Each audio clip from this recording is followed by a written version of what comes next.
आजच्या या सखोल विश्लेषण सत्रात म्हणजेच आपल्या डीप डाईव्हमध्ये स्वागत आहे. हां, धन्यवाद. आजचा आपला विषय खूपच रंजक आहे. आपण कार्ल युंग यांचे विश्लेषणात्मक मानसशास्त्र यावर चर्चा करणार आहोत.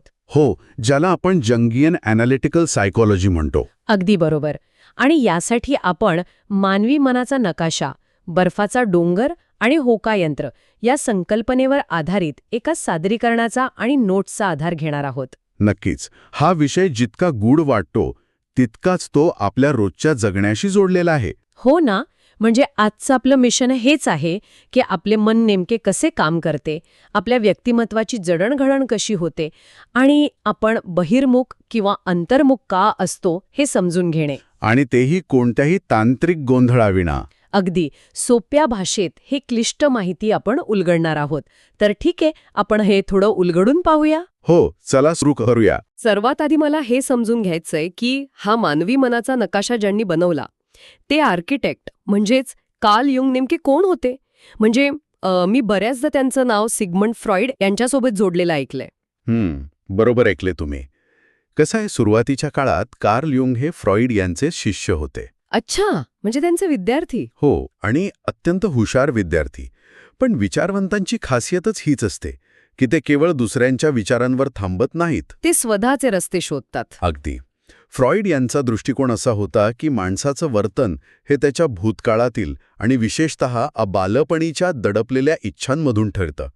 म्हणजे फ्रॉइड माणसाकडे एका यंत्रासारखं पाहत होते. एक असं यंत्र जे फक्त भूतकाळातील प्रोग्रामिंगवर चालतं. हो, अगदी तसंच. पण युंग यांना हे पूर्णपणे मान्य नव्हतं. त्यांनी फ्रॉइड यांच्या छायेतून बाहेर पडून स्वतःची विश्लेषणात्मक मानसशास्त्र ही एक संपूर्ण नवीन शाखा निर्माण केली. बापरे, म्हणजे गुरुच्या पुढे जाऊन स्वतःचा नवीन मार्ग शोधला त्यांनी. पण युंग यांचा मानवी मनाकडे पाहण्याचा दृष्टिकोन फ्रॉइडपेक्षा नेमका कसा वेगळा होता? हे बघा, युंग यांचा दृष्टिकोन अधिक सकारात्मक होता. त्यांचा मूळ सिद्धांत असा होता की मानवी व्यक्तिमत्व हे कधी एका जागी थांबत नाही किंवा ते केवळ भूतकाळाचे गुलाम नसते. ते आयुष्यभर बदलत आणि विकसित होत राहते. आणि सर्वात महत्त्वाचं म्हणजे या विकासाचा एक अंतिम हेतू असतो. अंतिम हेतू कोणता? युंग यांनी त्याला स्वप्रत्यक्षीकरण म्हटलंय. म्हणजे सेल्फ रिअलायझेशन. केवळ अस्तित्वात असणे हा उद्देश नाही, तर स्वतःची सर्वोच्च क्षमता ओळखणे हे ध्येय आहे. अरे वा, हे ऐकायला खूपच प्रेरणादायी वाटतंय. म्हणजे जर मला याला एका साध्या उपमेत सांगायचं झालं तर जसे आपण आपल्या मोबाईलचं सॉफ्टवेअर सतत अपडेट करत असतो. अगदी बरोबर उपमा आहे ही. म्हणजे आपण जुन्या व्हर्जनवर अडकून पडत नाही, तसंच आपले व्यक्तिमत्व आयुष्यभर बदलत राहतं, जेणेकरून आपण स्वतःची सर्वोत्तम आवृत्ती गाठू शकू. नक्कीच. पण हे सॉफ्टवेअर अपडेट करण्यापूर्वी आपल्याला आधी आपल्या सिस्टमचा हार्डवेअर समजून घ्यावं लागेल, बरोबर? म्हणजे मनाची रचना. हो, आणि ही रचना समजावून सांगण्यासाठी युंग यांनी बर्फाच्या डोंगराची म्हणजे आईसबर्गची खूप छान कल्पना वापरली आहे. त्यांनी मनाचे 3 मुख्य स्तर सांगितले आहेत. हां, बर्फाचा डोंगर खरंच खूप काही सांगून जातो. आपण सहसा समुद्रात फक्त तेच पाहतो जे पाण्यावर तरंगत असतं. बरोबर, आणि तोच आपला पहिला स्तर आहे, चेतन मन, कॉन्शियस माइंड. पण तुम्हाला माहितीये, हा पाण्यावर दिसणारा भाग संपूर्ण मनाच्या केवळ 10% इतकाच आहे. फक्त 10%? बापरे. हो, यात ते अनुभव आणि विचार असतात जे आपण जाणतो, जे आपण त्वरित व्यक्त करतो. म्हणजे आपण आत्ता जे बोलत आहोत ते या 10%तून येते तर? अगदी. पण खरा खेळ पाण्याच्या खाली सुरू होतो. दुसरा स्तर आहे अचेतन मन, पर्सनल अनकॉन्शियस. हा भाग जवळपास 30% असतो. अच्छा, म्हणजे हा भाग पाण्याखाली आहे पण तरीही महत्वाचा आहे. यात काय असतं? फक्त विसरलेल्या गोष्टी? नाही, फक्त विसरलेल्या गोष्टी नाही. यात अशा गोष्टी असतात ज्या आपण तात्पुरत्या विसरलो आहोत किंवा काही जाणीवपूर्वक दडपून ठेवलेल्या भावना असतात. उदाहरणादाखल सांगायचे तर बालपणीचे काही वाईट अनुभव. हो, नक्कीच. एखादा कटू अनुभव जो तुम्हाला आज स्पष्टपणे आठवत नाही, पण त्यामुळे तुम्हाला आज एखाद्या विशिष्ट गोष्टीची भीती वाटते. अच्छा, म्हणजे ते आपल्या नकळत आपल्यावर नियंत्रण ठेवत असतं. अगदी. पण यात सर्वात आकर्षक गोष्ट म्हणजे याच्याही खाली जाणारा तिसरा स्तर, जो तब्बल 60% आहे. 60%? याला काय म्हणतात? युंग यांनी याला सामूहिक अचेतन म्हणजे कलेक्टिव्ह अनकॉन्शियस असं नाव दिलंय. आणि हेच त्यांचं मानसशास्त्रातील सर्वात महत्त्वाचं योगदान मानलं जातं. एक मिनिट, सामूहिक म्हणजे नक्की काय? माझ्या मेंदूत माझ्या पूर्वजांच्या आठवणी कशा असू शकतात हे थोडं गूढ वाटतंय. तुमचा प्रश्न रास्त आहे.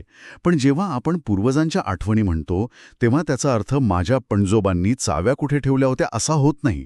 मग कसं असतं ते? याचा अर्थ असा आहे की संपूर्ण मानवजातीने लाखो वर्ष पृथ्वीवर जगताना जे काही मूलभूत अनुभव घेतले आहेत, जसे की अंधाराची भीती, आईची ओढ किंवा संघर्षाची प्रवृत्ती, अच्छा. या गोष्टींचे साचे आपल्या मेंदूत जैविकदृष्ट्या कोरले गेले आहेत. हा वारसा सर्वांचा सामायिक आहे. म्हणूनच जगातील विविध मिथके आणि कथांमध्ये एवढंच साम्य आढळतं. बापरे. आणि इथेच हा विषय खऱ्या अर्थाने रंजक होतो. म्हणजे जर आपण आजच्या आधुनिक उपमेचा विचार केला तर चेतन मन म्हणजे आपल्या स्क्रीनवर सध्या ओपन असलेले ॲप्स, बरोबर. आणि अचेतन मन म्हणजे आपल्या लपलेली फाईल्स असलेली हार्ड ड्राईव्ह. आणि हे 60% सामूहिक अचेतन म्हणजे असा क्लाउड स्टोरेज आहे जो संपूर्ण मानवजातीच्या उपकरणांना जोडलेला आहे. क्या बात है. खूपच अचूक उपमा दिलीत तुम्ही. आपण सगळे या क्लाउडशी जोडलेले आहोत. पण मग माझ्या मनात एक प्रश्न येतो, जर हा एक सामायिक क्लाउड असेल तर त्यात नेमका कोणता डेटा साठवलेला आहे? याच डेटाला किंवा साच्यांना युंग यांनी आर्किटाइप्स असं म्हटले. आर्किटाइप्स? हो, ही मनातील सार्वत्रिक प्रतीके आहेत. यात सर्वात महत्वाचा आर्किटाइप आहे स्व, म्हणजे सेल्फ. हा आपल्या व्यक्तिमत्वाचा केंद्रबिंदू असतो, जो समतोल राखतो. अच्छा, म्हणजे बॅलन्स करणारा भाग. बरोबर. त्यानंतर येतो पर्सोना, म्हणजे मुखवटा. मुखवटा म्हणजे आपण समाजात वावरताना जो चेहरा ठेवतो तो? अगदी तेच. आपण समाजात कसा वावरतो हे पर्सोना ठरवतो. पण जिथे प्रकाश आहे तिथे सावलीही असतेच. म्हणजे काहीतरी नकारात्मक भागही असेल. हो, त्याला युंग यांनी शॅडो किंवा छाया म्हटलंय. यात आपल्या दडपलेल्या नकारात्मक भावना आणि समाजाला न पटणारे विचार असतात. बापरे. याशिवाय ॲनिमा आणि ॲनिमस या संकल्पना आहेत. पुरुषामधील स्त्रीलिंगी गुण म्हणजे ॲनिमा आणि स्त्रीतील पुल्लिंगी गुण म्हणजे ॲनिमस. हे खूपच गुंतागुंतीचं आहे. आणि आपण मगाशी कथा आणि मिथकांबद्दल बोललो, त्यांचं काय? जर आपण हे एका व्यापक दृष्टिकोनातून पाहिलेत तर प्रत्येक संस्कृतीत एक नायक म्हणजे हिरो असतो. एक मार्गदर्शक शहाणा मातारा असतो. एक माता असते. हो ना, प्रत्येक हॉलिवूड सिनेमात किंवा आपल्या पौराणिक कथांमध्ये हे पात्र असतातच. बरोबर. कारण हे सगळे पौराणिक प्रतीके ह्याच आर्केटाइप्समधून येतात. ते आपल्या सामूहिक अचेतनात कोरलेले आहेत. हे सगळं ऐकून मला एक विचार करायला लावणारा प्रश्न पडलाय. जर प्रत्येकाच्या मनात एक शॅडो किंवा नकारात्मक भाग दडलेला आहे आणि समाजात वावरताना आपल्याला सतत पर्सोना म्हणजे चांगुलपणाचा मुखवटा धारण करावा लागतो, तर हे सगळं सांभाळणं माणसाला भावनिकदृष्ट्या थकावणारं नाही का? खूपच सखोल प्रश्न आहे. आणि खरं सांगायचं तर हो, हे अत्यंत थकावणारं आहे. हो ना, सतत मुखवटा लावून ठेवणं सोपं नाही. जोपर्यंत आपण आपली सावली नुसतीच दाबून ठेवतो तोपर्यंत आपली खूप ऊर्जा वाया जाते. म्हणूनच युंग म्हणतात की स्वप्रत्यक्षीकरणासाठी आपल्याला आपल्या सावलीला स्वीकारता आलं पाहिजे. अच्छा, म्हणजे स्वतःच्या खऱ्या रूपाचा स्वीकार करणं. अगदी. तर या सगळ्याचा नेमका अर्थ काय? म्हणजे मनाची ही खोल रचना समजली, पण दैनंदिन आयुष्यात हे सगळं कसं प्रतिबिंबित होतं? यासाठी काही पद्धत आहे का? हो, तर यासाठी युंग यांनी आपल्याला व्यक्तिमत्वाचे होकायंत्र दिलं आहे. The compass of personality. होकायंत्र? ते कसं काम करतं? या होकायंत्रात प्रामुख्याने 2 मुख्य प्रवृत्ती आणि 4 कार्ये असतात. प्रवृत्ती म्हणजे ॲटिट्यूड? हो, 2 प्रवृत्ती म्हणजे बहिर्मुख आणि अंतर्मुख, ज्याला आपण एक्स्ट्रोव्हर्जन आणि इंट्रोव्हर्जन म्हणतो. अच्छा, हे तर आपण नेहमीच ऐकतो. हो, पण यासोबतच 4 कार्ये म्हणजे फंक्शन्स असतात. विचार करणे, भावना, संवेदना आणि अंतर्ज्ञान. थिंकिंग, फीलिंग, सेन्सेशन आणि इंट्युशन. म्हणजे या सर्वांच्या संयोजनामुळेच आपले व्यक्तिमत्व तयार होते. पण एखादा सामान्य माणूस हे स्वतःच्या आयुष्यात कसं लागू करू शकतो? हे बघा, समजा तुम्ही एक नवीन गाडी विकत घ्यायला गेलात. ठीक आहे. आता ज्या व्यक्तीचा कल विचार करण्यावर आहे तो काय बघेल? गाडीचं इंजिन कसं आहे, मायलेज किती आहे. म्हणजे तो पूर्ण लॉजिकल विचार करेल. अगदी. पण ज्याचा कल भावना या कार्यावर आहे तो काय विचार करेल? ही गाडी घेतल्यावर माझ्या कुटुंबाला कसं वाटेल, त्यांना आराम मिळेल का? अच्छा, म्हणजे तो मानवी मूल्यांचा विचार करेल. बरोबर. तिसरी प्रवृत्ती असते संवेदना. हा माणूस वर्तमानात जगतो. तो गाडीचे दरवाजे लावून बघेल, सीट्सला स्पर्श करेल, इंजिनचा आवाज ऐकेल. म्हणजे तो आपल्या 5 ज्ञानेंद्रियांचा वापर करेल. हो. आणि चौथी प्रवृत्ती म्हणजे अंतर्ज्ञान. ही व्यक्ती भविष्याचा विचार करेल. तिला आतून एक गट फिलिंग येईल की ही गाडी माझ्या भविष्यातील यशाचं प्रतीक आहे. अरे वा, हे खूपच स्पष्ट झालं आता. म्हणजे आपण कोणत्या प्रवृत्तीचे आहोत हे ओळखलं तर निर्णय घेणं सोपं होईल. नक्कीच. आता या होकायंत्राच्या 2 मुख्य दिशांवर म्हणजे बहिर्मुख आणि अंतर्मुख यावर थोडं लक्ष केंद्रित करूया. मला वाटतं बिग 5 ओशन मॉडेलमध्ये सुद्धा हा एक महत्वाचा घटक आहे, बरोबर? हो, अगदी बरोबर. हा व्यक्तिमत्वाचा खूप मोठा भाग आहे. तर हे बहिर्मुख आणि अंतर्मुख असं नक्की काय आहे? ही फक्त सवय असते का? नाही, अजिबात नाही. ही केवळ सवय नाहीये. याची मुळे जैविक म्हणजेच बायोलॉजिकल आहेत. म्हणजे मेंदूच्या रचनेशी संबंधित. हो. यासोबतच अनुवंशिकता आणि पर्यावरणीय संस्कार यांचाही यात मोठा वाटा असतो. अच्छा, मग बहिर्मुख लोक कसे असतात? बहिर्मुख लोकांची ऊर्जा बाह्य जगावर केंद्रित असते. ते जेव्हा लोकांमध्ये असतात तेव्हा ते चार्ज होतात. म्हणजे ते सामाजिक, आनंदी आणि थोडे बडबडे असतात? हो. त्यांचे सकारात्मक पैलू म्हणजे ते उत्तम गटकार्य करू शकतात, त्यांच्यात नेतृत्वाचे गुण असतात आणि त्यांच्यावर ताणतणाव कमी दिसतो. आणि नकारात्मक पैलू? त्यांना एकटे राहणं सहन होत नाही आणि सतत गोंधळात राहिल्याने त्यांना एकाग्रतेत अडचण येऊ शकते. बरोबर आहे. आणि अंतर्मुख लोकांचं काय? अंतर्मुख लोकांची ऊर्जा अंतर्गत विचार आणि भावनांवर केंद्रित असते. म्हणजे ते स्वतःच्या जगात रमणारे असतात. हो, ते शांत, अभ्यासवृत्तीचे आणि आत्मपरीक्षण करणारे असतात. त्यांची सर्वात मोठी ताकद म्हणजे उत्तम एकाग्रता आणि सर्जनशीलता. पण त्यांच्या काही मर्यादाही असतीलच ना? हो, ते सामाजिक संवाद टाळतात आणि जास्त एकटे राहिल्यामुळे त्यांना एकाकीपणा जाणवू शकतो. पण यामुळे एक महत्त्वाचा प्रश्न उभा राहतो. आजकाल समाजात नेहमी बहिर्मुख लोकांचेच जास्त कौतुक होते, नाही का? हो, जे स्टेजवर जातात, जास्त बोलतात, त्यांनाच यशस्वी मानलं जातं. पण जरा विचार करा, आयझॅक न्यूटन ज्यांनी गुरुत्वाकर्षणाचा शोध लावला ते अत्यंत चिंतनशील आणि अंतर्मुख होते. अरेच्चा. अल्बर्ट आइन्स्टाईन एक सर्जनशील वैज्ञानिक होते आणि तेही अंतर्मुख होते.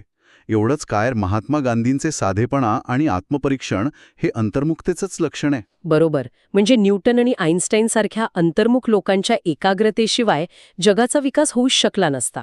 अगदी. दोघांची स्वतःची वेगळी ताकद आहे. एकाकडे नेतृत्व आहे तर दुसऱ्याकडे एकाग्रता. हे खूपच महत्वाचं निरीक्षण आहे. आणि मला वाटतं हे सर्व मानसशास्त्रीय ज्ञान केवळ पुस्तकांपुरतं किंवा थेरपीपुरतं मर्यादित राहू नये. नक्कीच. याचा खऱ्या आयुष्यात, विशेषतः शिक्षणात खूप चांगला उपयोग होऊ शकतो. हो. शिक्षकांसाठी तर हे खूपच उपयुक्त आहे. जर शिक्षकांना विद्यार्थ्यांच्या प्रवृत्ती ओळखता आल्या, म्हणजे कोण अंतर्मुख आहे आणि कोण बहिर्मुख, तर त्यांना शिकवणं खूप सोपं जाईल. हो. एवढंच नाही तर विद्यार्थ्यांच्या अचेतन मनातील लपलेल्या भावना, त्यांच्या भीती किंवा त्यांच्या कल्पनाही शिक्षकांना समजून घेता येतील. आणि मगाशी आपण ज्या सामूहिक अचेतन संकल्पनेवर बोललो, त्याचा वापर कला किंवा साहित्य शिकवतानाही होऊ शकतो. अगदी बरोबर. म्हणजे या स्रोतातील चित्राचा संदर्भ घेऊन मला एक उपमा द्यावीशी वाटते.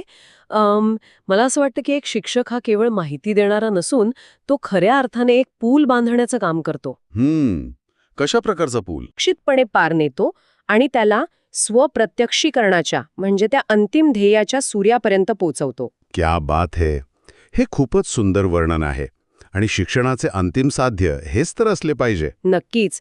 तर आजच्या या सखोल विश्लेषणाचा जर थोडक्यात आढावा घ्यायचा झाला तर आपण खूप गोष्टी कव्हर केल्या. हो.